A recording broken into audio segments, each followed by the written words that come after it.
Story time with Madam Delina.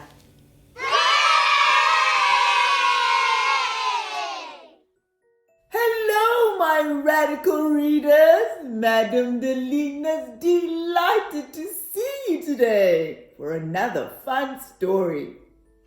Small Wolf loves being a wolf, but one day something bizarre happens and he turns into a child. Now he must learn how to act and behave like a child. Let's find out what happens in our story today called Wolf Child. If you're ready to read with me, say yeah! Awesome, let's do it!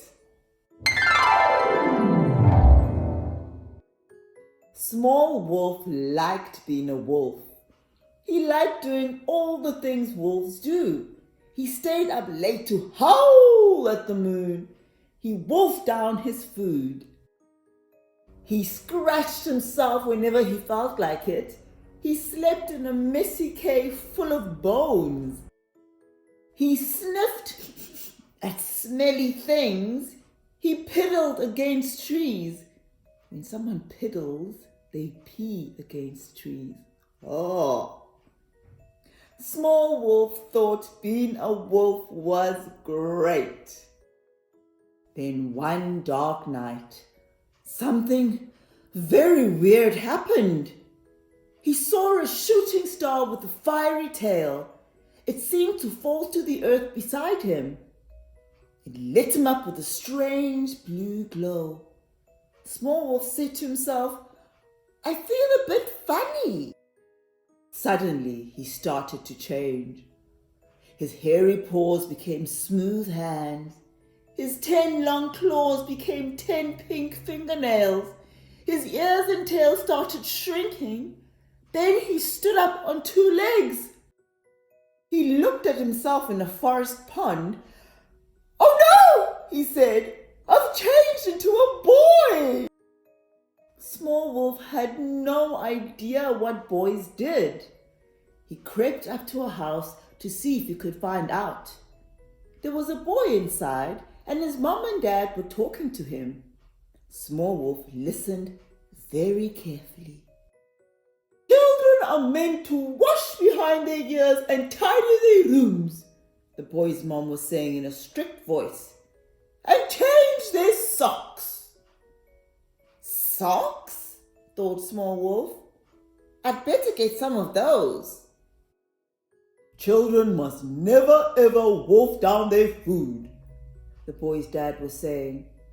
"Yes, and they're not supposed to fidget," added the boy's mom.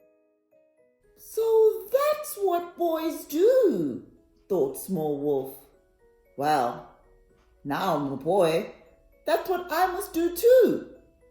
He grabbed some socks from the washing line and other clothes to keep him warm and hurried off home. He went back home to his wolf mom and dad, who gave him a good sniff. They looked amazed. "Are you really our son?" "Yes, it's really me," said Small Wolf. "This star thing came from outer space. It changed me into a boy. But don't worry, I know exactly what to do." And he began tidying up their messy cave. "But we like our cave messy," said Mrs. Wolf. "I'm a boy now," Small Wolf told her, "and children are never messy.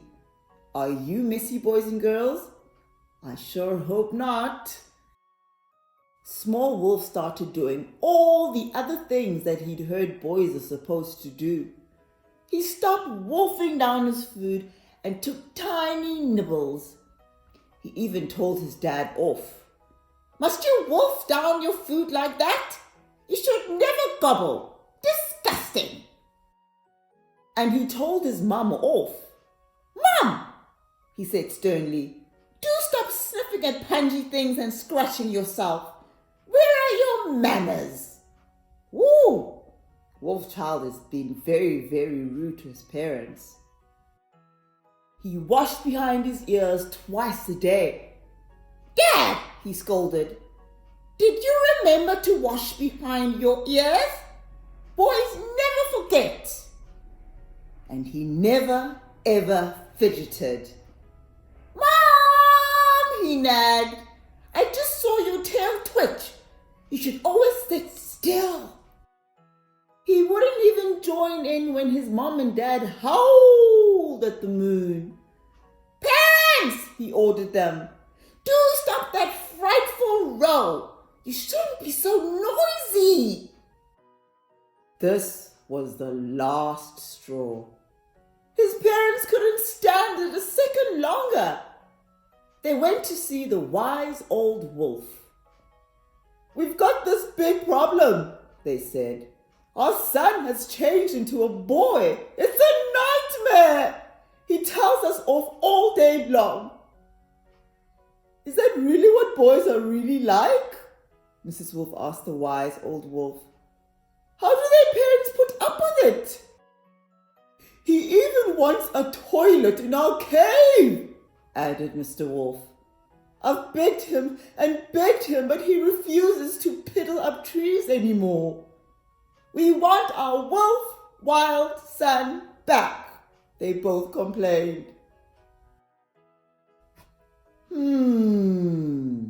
Said the wise old wolf. This is a tricky problem. He thought for a long time. At last he said, it's a long shot, but I've got this magic bone somewhere. He found the magic bone and blew the cobwebs off it. I haven't used it for a long, long time. Magic bone? Said Mr. Wolf, frowning. Are you kidding me? Will it really work? I've seen it change wolves back into people, but I haven't got a clue if it changes boys back into wolves, admitted the wise old wolf. I'll try anything, cried Mrs. Wolf, snatching the bone. We're desperate. They rushed back to their cave. Here, son, said Mr. Wolf. Would you like a little snack? Naturally, Small Wolf wouldn't gnaw the bone. He just nibbled it round the edges very politely, like boys are supposed to do. For a few seconds, nothing changed. That magic bone's useless, growled Mr. Wolf. I knew it wouldn't work. Oh no! He's going to stay human, said Mrs. Wolf. We'd better go and wash behind our ears. But then something started to happen. Small Wolf's smooth hands grew hairy again.